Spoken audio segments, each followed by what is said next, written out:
मरे हुए लोग की 3 चीजें कभी नहीं लेना चाहिए, नहीं तो बहुत भयंकर विपत्ति आती है। स्वागत है आपका सनटनी ज्ञान चैनल पर। दोस्तों, गरुड़ पुराण केवल मृत्यु का ही नहीं बल्कि जीवन का भी अद्भुत रहस्य खोलता है। इसमें बताए गए उपदेश अगर जीवन में उतार लिए जाए तो न केवल यह जन्म बल्कि अगले जन्म तक सुधर जाते हैं। आज हम आपको ऐसी ही अद्भुत कथा सुनाने वाले हैं जिसमें भगवान श्री कृष्ण स्वयं गरुड़ जी को समझाते हैं कि मनुष्य की मृत्यु के बाद कौन सी वस्तुएं उसके साथ जाती हैं और किन वस्तुओं का जीवित व्यक्ति को कभी उपयोग नहीं करना चाहिए। इसलिए इस वीडियो को अंत तक जरूर देखें।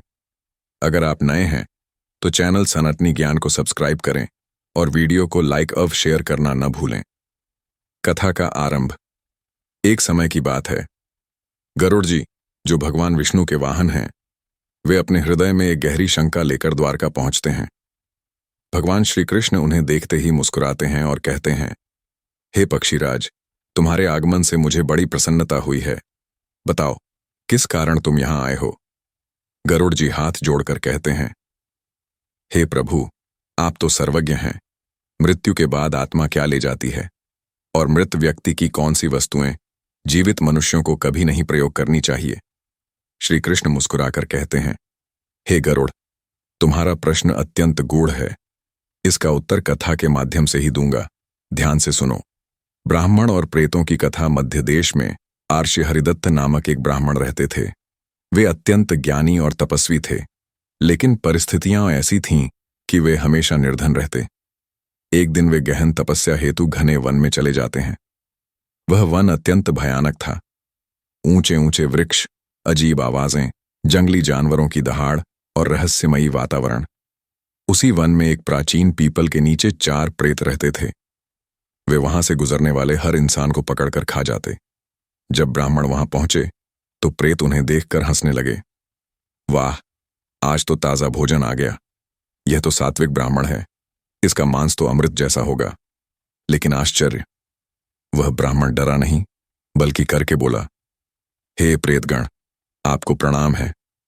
अगर मेरी मृत्यु आपसे लिखी है तो मैं तैयार हूं। आप भी तो ईश्वर की ही संतान हैं। प्रेतों का रहस्य। ब्राह्मण की ऐसी निःस्वार्थ वाणी सुनकर प्रेतों के हृदय में करुणा जाग उठी। उन्होंने कहा, हे महात्मा, हम तुम्हें नहीं मारेंगे।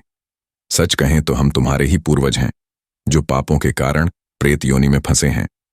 फिर वे अपने अपने पाप बताते हैं। 1.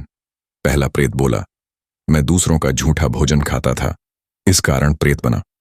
2. दूसरा प्रेत बोला, मैं मृतकों के कपड़े चुराता और पहनता था, इसलिए श्राप मिला। 3.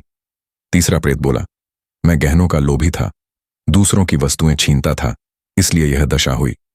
4. चौथा प्रेत बोला, मैं अपवित्र जीवन जीता, शुचिता का पालन नहीं किया, इसलिए यह योनि मिली। ब्राह्मण यह सुनकर करुणा से भर गया और वचन दिया कि वह श्राद्ध, तर्पण और दान करके उन्हें मुक्ति दिलाएगा। फिर उसने पवित्र नदी के तट पर जाकर पिंडदान किया और अंततः वे सभी प्रेत मुक्ति पाकर स्वर्ग लोक चले गए। श्री कृष्ण का उपदेश। श्री कृष्ण कहते हैं, हे गरुड़, इस कथा से स्पष्ट है कि मनुष्य को कभी मृत व्यक्ति की कुछ वस्तुओं का प्रयोग नहीं करना चाहिए, क्योंकि उन वस्तुओं से मृत आत्मा का मोह जुड़ा होता है और वह आत्मा जीवित व्यक्ति को परेशान करती है। 3 वस्तुएं जिनका प्रयोग वर्जित है। 1. मृत व्यक्ति के कपड़े। इन्हें पहनने से मृत आत्मा की ऊर्जा जुड़ जाती है और मानसिक शारीरिक कष्ट होते हैं। इन्हें नदी में प्रवाहित करना या दान कर देना चाहिए। 2. मृत व्यक्ति के गहने।